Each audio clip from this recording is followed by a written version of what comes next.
अस्सलामुअलैकुम व्यूअर्स। आज हम डिस्कस करेंगे कॉन्सेप्ट ऑफ जीन के बारे में। तो सबसे पहले हम स्टूडेंट जीन का एक हिस्टोरिकल बैकग्राउंड देखते हैं। देखिए स्टूडेंट, सबसे पहले चार्ल्स डार्विन ने एक थ्योरी पेश की थी पेंजेनेसिस की, और ये थ्योरी कब पेश की थी? 1868 में। इस थ्योरी की कुछ पॉइंट्स हैं जो मैंने बोर्ड पर लिख दी है। एक एक पॉइंट्स की अब हम एक्सप्लेनेशन करेंगे। देखिए स्टूडेंट, इस थ्योरी के मुताबिक tiny particles called gemmules are produced by all body cells। Darwin जो है अपनी थ्योरी में कहते हैं कि हमारे बॉडी जो है यानी ऑल बॉडी सेल्स जो है वो टाइनी पार्टिकल्स प्रोड्यूस करते हैं, और वो पार्टिकल्स क्या करते हैं?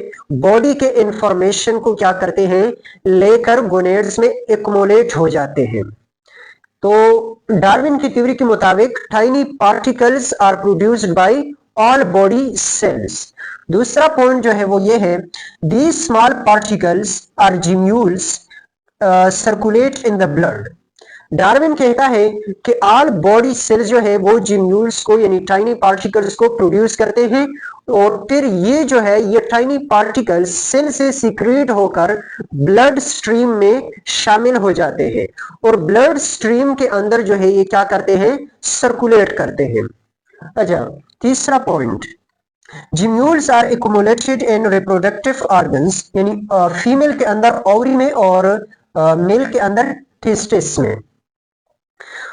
डार्विन कहता है कि ये जो जिम्यूल्स है ये क्या करते हैं? ब्लड स्ट्रीम में शामिल हो जाते हैं, और ब्लड स्ट्रीम के जरिए फिर गोनेड्स में जाते हैं, यानी जो रिप्रोडक्टिव ऑर्गन्स है मेल के अंदर टेस्टिस में और फीमेल के अंदर ओवरीज में क्या हो जाते हैं? एक्युमुलेट हो जाते हैं। अच्छा, फोर्थ पॉइंट जो है वो ये है, gemmules contain information of the body and passed from parents into offspring. यानी डार्विन अपनी थ्योरी में कहता है कि ये जो जिम्यूल्स है यानी बॉडी सेल्स जो टाइनी पार्टिकल्स को सिक्रीट करते हैं और फिर वो ब्लड में शामिल हो जाते हैं, तो ये टाइनी पार्टिकल्स क्या करते हैं? बॉडी के इंफॉर्मेशन को लेकर कहां पर? गोनेड्स में एक्युमुलेट हो जाते हैं, फिर वहां से जो है यानी पेरेंट्स के मिलाप से वो क्या हो जाते हैं? और ट्रांसफर हो जाते हैं इनटू ऑफस्प्रिंग। इसी तरह पेंजेनेसिस की थ्योरी के मुताबिक पेरेंट्स के जो ट्रेड्स है या जो करेक्टर्स है वो ऑफस्प्रिंग में यानी बच्चों में इस तरीके से मुंतकिल हो जाते हैं। लेकिन स्टूडेंट, इस थ्योरी को बाद में एक साइंटिस्ट ने क्या किया? डिसप्रूव किया। और वो साइंटिस्ट कौन था? वो साइंटिस्ट था फ्रांसिस गाल्टन। फ्रांसिस गाल्टन जो है ये चार्ल्स डार्विन का कजन था। फ्रांसिस गाल्टन ये चार्ल्स डार्विन का कजन था। इसने एक एक्सपेरिमेंट की, और उस एक्सपेरिमेंट के जरिए चार्ल्स डार्विन की जो थ्योरी थी पेंजेनेसिस की थ्योरी, इसको डिसप्रूव किया। अच्छा स्टूडेंट, ये एक्सपेरिमेंट जो है फ्रांसिस गाल्टन ने 2 डिफरेंट ब्रीड्स ऑफ रैबिट्स पर उसने ये एक्सपेरिमेंट की। उसने एक रैबिट जो है ग्रे और ब्राउन कलर का लिया, यानी ये हम कह सकते हैं कि ये ब्राउन है या ग्रे कह दो इसको, ब्राउन और ग्रे। ये रैबिट हमारे पास है डोनर। ये रैबिट जो है ये डोनर है हमारे पास, और ये हमारे पास है व्हाइट रैबिट। ये है व्हाइट रैबिट।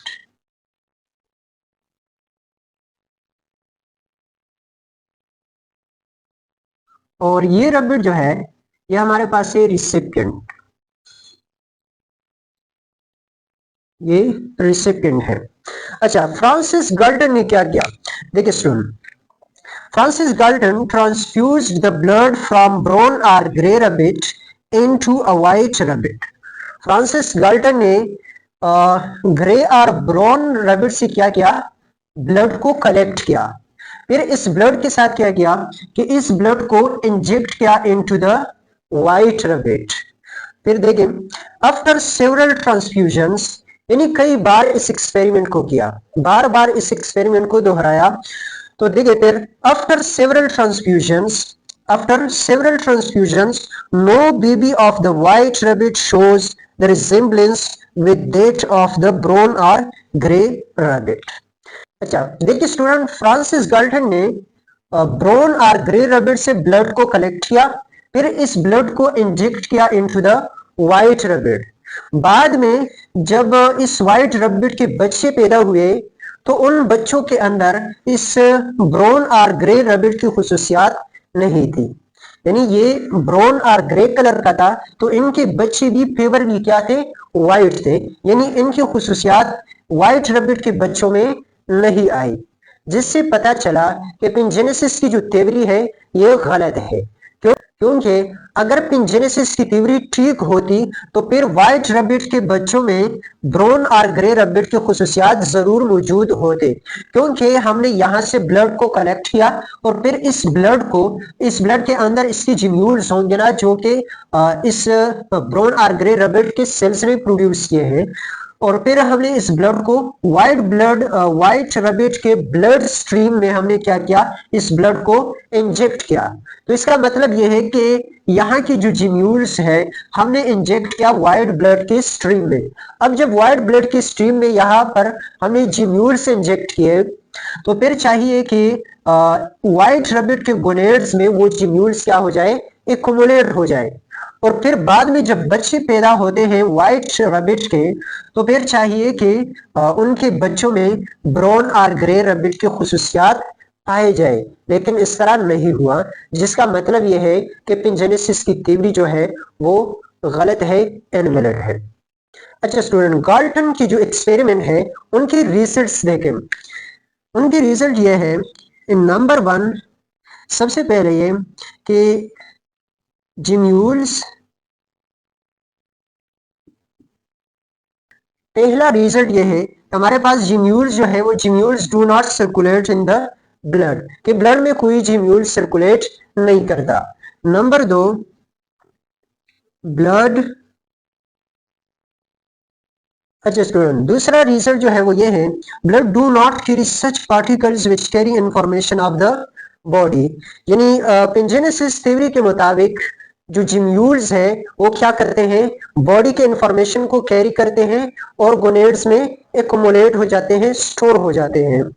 लेकिन गाल्टन के एक्सपेरिमेंट से ये बात प्रूफ हुई कि ब्लड जो है do not carry such particles which carry information of the body, यानी ब्लड के अंदर ऐसे पार्टिकल्स जो है वो सर्कुलेट नहीं करते जो कि बॉडी के इंफॉर्मेशन को क्या करते हैं, कैरी करते हैं। जो तीसरा रिजल्ट है वो कॉन्सेप्ट के लिहाज से बहुत ही इंपॉर्टेंट है, और वो ये है कि बॉडी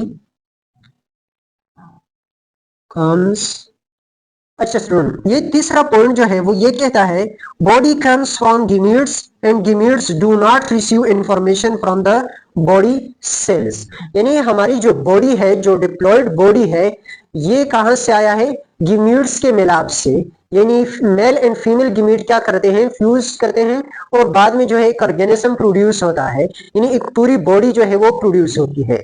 तो हमारी जो बॉडी है, ये जो डिप्लॉयड बॉडी है, ये कहां से बनती है, गिम्यूट्स के मिलाप से, यानी मेल एंड फीमेल गिम्यूट्स के मिलाप से हमारी बॉडी बनती है। लेकिन फिर गिम्यूट्स जो बनते हैं हमारी बॉडी में, ये इंफॉर्मेशन को बॉडी के सेल से नहीं लेते, यानी पिंजेनेसिस थ्योरी के मुताबिक हमारी बॉडी जो है, हमारी बॉडी के ऑल सेल्स जो है वो क्या करते हैं, जिम्यूल्स को प्रोड्यूस करते हैं, टाइनी पार्टिकल्स को प्रोड्यूस करते हैं, जो कि बॉडी के इंफॉर्मेशन को लेकर गोनेड्स में जो है स्टोर हो जाते हैं। लेकिन इस थ्योरी का एक रिजल्ट यह है कि वो यही बताता है कि बॉडी के सेल्स जो है वो किसी भी किस्म के पार्टिकल्स को प्रोड्यूस नहीं करते जो कि बॉडी के इंफॉर्मेशन को लेकर गोनेड्स में आते हैं, बल्कि आपकी बॉडी जो है वो बनती है कहां से, गिम्यूट्स के मिलाप से। लेकिन यही गिम्यूट्स जो है ये आपके बॉडी से, बॉडी के सेल से इंफॉर्मेशन को नहीं लेते। देखिए इसका एक और प्रूफ ये भी है कि लेट्स सपोज अगर किसी आदमी का हाथ आप काट दे, मतलब हाथ काट दिया, फिर इस आदमी ने शादी कर ली बाद में, और फिर उसके जब बच्चे पैदा होते हैं तो इस तरह नहीं कि उनके बच्चों का एक हाथ नहीं होगा, तो अगर पिंजेनेसिस थ्योरी ये ठीक होती और इसी तरह होता तो फिर चाहिए था कि इस आदमी के बच्चे जब पैदा होते कि उनका भी हाथ ना होता, क्योंकि उंगलियों में और हाथ के अंदर ये जो सेल्स है ये जिम्यूल्स प्रोड्यूस करते हैं जो कि हैंड के इंफॉर्मेशन को लेकर गोनेड्स में स्टोर हो जाते हैं। तो पिंजेनेसिस थ्योरी के मुताबिक चाहिए कि इस आदमी का जिसका हाथ आपने काट दिया है कि इस आदमी का जो है जो बच्चे पैदा होते हैं उनका भी हाथ ना हो। तो स्टूडेंट ये भी एक दलील है कि हम जिस आदमी के जिस बॉडी के जिस पार्ट को काट देते हैं फिर उसी आदमी के जब बच्चे पैदा होते हैं तो वो उनके अंदर वो पार्ट जो है वो मौजूद होता है। तो इसका मतलब यह है कि पिंजेनेसिस की थ्योरी जो है वो क्या है, गलत है। अच्छा, इसके बाद जो है एक और साइंटिस्ट था जिसका नाम है डेवरिस, हुगो डेवरिस। हुगो डेवरिस ने क्या किया, जस्ट हुगो डेवरिस ने क्या किया, डेवरिस ने 1890 में सबसे पहले पिंजेनेसिस के लफ्ज को पिंजीन कर दिया, पिंजीन का लफ्ज इस्तेमाल कर दिया और पिंजेनेसिस के लफ्ज को क्या कर दिया, छोड़ दिया। अच्छा, और डेविस ने यह कहा कि ब्लड के अंदर पार्टिकल सर्कुलेट नहीं करते बल्कि ये पार्टिकल जो है सेल्स के अंदर ही रहते हैं।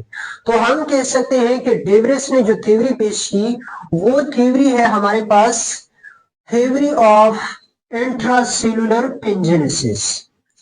यानी डेविस ने कहा कि ये जो पार्टिकल्स है जो इंफॉर्मेशन को क्या करते हैं, कैरी करते हैं फ्रॉम पेरेंट्स टू ऑफस्प्रिंग, ये पार्टिकल जो है ये सेल्स के अंदर ही रहते हैं। और स्टूडेंट ये जो है यानी इसकी जो थ्योरी है या डेविस ने जो काम किया तो ये काम असल में क्या था, this was the rediscovery of the Mendelian work. Mendel ने जो 30-34 साल पहले जो काम किया था इसी ट्रेड्स और करेक्टर्स के ट्रांसफर के ऊपर, तो उस काम को डेविस ने 1890 में क्या किया, रीडिस्कवर किया। अच्छा स्टूडेंट, इसके बाद जो है एक और साइंटिस्ट था और उसने क्या किया, यानी अच्छा स्टूडेंट विल्हेल्म यूहानसन ने 1809 में क्या किया, जीन के टर्म को इंट्रोड्यूस किया और बाकी जो टर्म्स है यानी पिंजेनेसिस और जो पिंजीन वगैरह के टर्म्स है इनको तलब कर दिया और पिंजीन का जीन का टर्म जो है वो इंट्रोड्यूस किया, ये टर्म इंट्रोड्यूस किया। लेकिन स्टूडेंट इससे पहले एक और साइंटिस्ट था विलियम बेटसन जिसने जेनेटिक्स के लफ्ज को इंट्रोड्यूस किया था for the study of heredity, evolution and variations.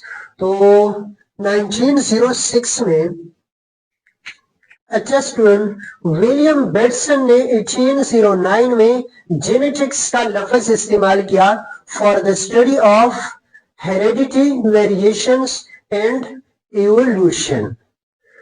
अच्छा, अब स्टूडेंट हम बात करते हैं मॉडर्न कंसेप्ट ऑफ जीन पर।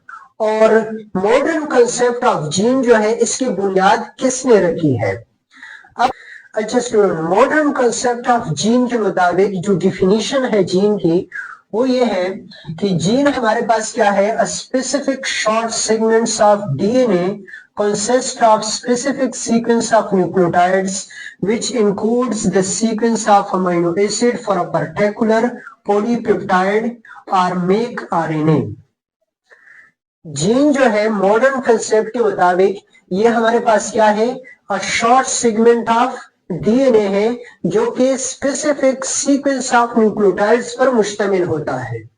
और ये जीन जो है ये क्या करता है, प्रोटीन को इनकोड करते हैं, यानी प्रोटीन के लिए जो अमीनो एसिड्स दरकार होते हैं उन अमीनो एसिड्स के सीक्वेंस को डिटरमाइन करते हैं और फिर वो स्पेसिफिक प्रोटीन बनाते हैं।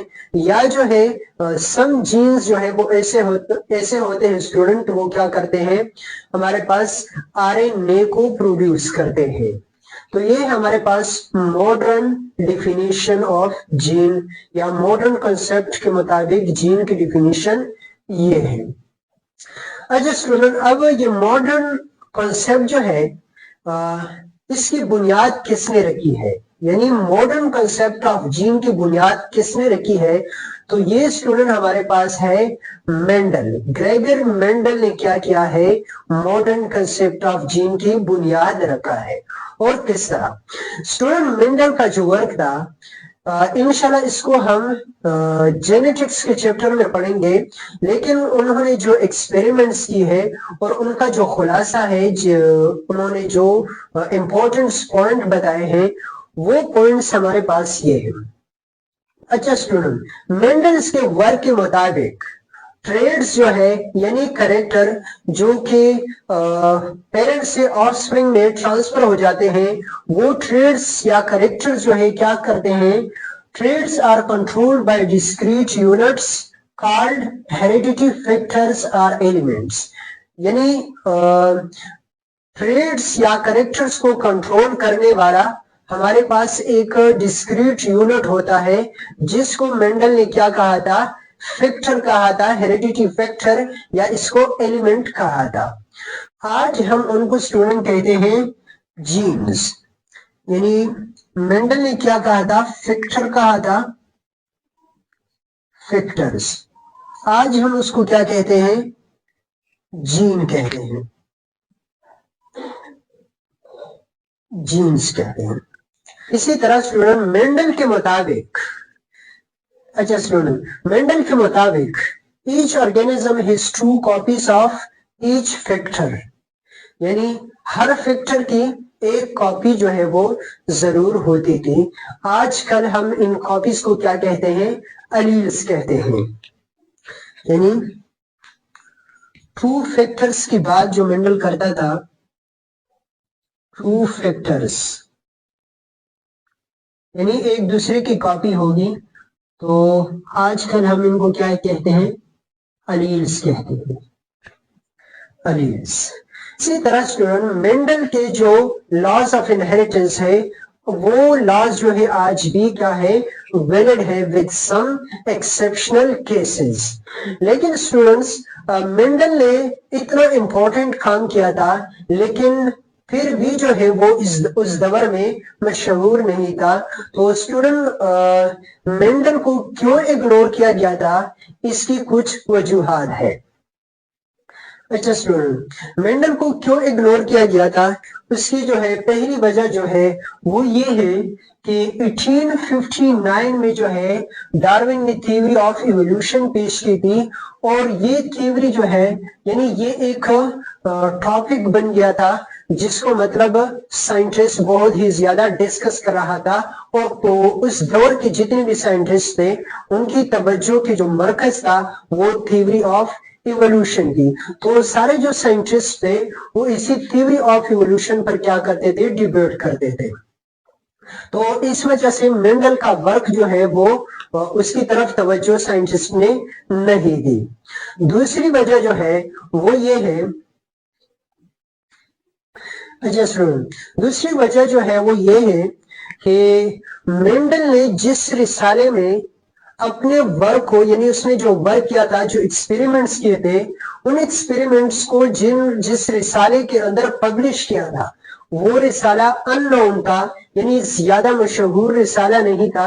इसलिए जो है साइंटिस्ट ने इनको मतलब गौर से पढ़ा नहीं था।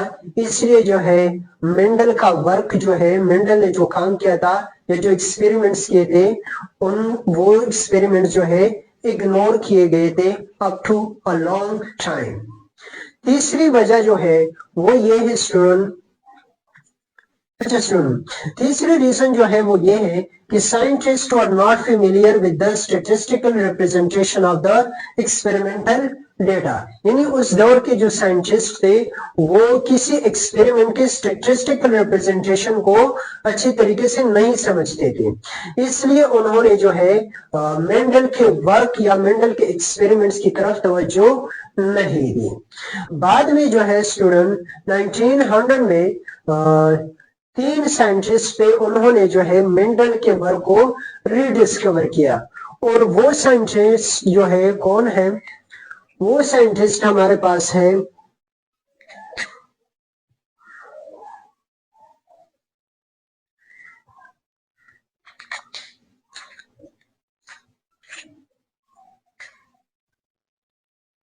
इनमें से एक हमारे पास स्टूडेंट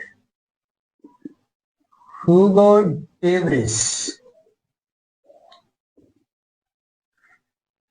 नंबर 2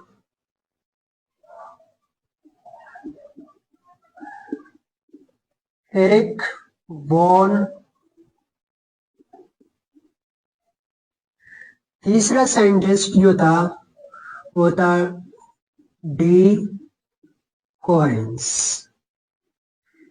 ये जो 3 साइंटिस्ट है इन्होंने क्या किया था, मेंडल के वर्क को रीडिस्कवर किया था इंडिपेंडेंटली, यानी इनमें से हर एक जो है वो इंडिपेंडेंटली क्या कर रहा था, एक्सपेरिमेंट्स कर रहे थे। तो उन्होंने जो है मेंडल के वर्क को रीडिस्कवर किया। तो ये है स्टूडेंट हमारे पास जीन्स के बारे में, यानी जीन्स का जो ओल्ड कंसेप्ट है उनको भी हमने आज डिस्कस किया, और जो मॉडर्न कंसेप्ट है इनको थोड़ा सा डिस्कस किया। इंशाल्लाह जीन के स्ट्रक्चर पर हम नेक्स्ट लेक्चर में बात करेंगे। So it's enough for today. इंशाल्लाह मिलेंगे नेक्स्ट लेक्चर में, तब तक के लिए अल्लाह हाफिज, अस्सलामु अलैकुम।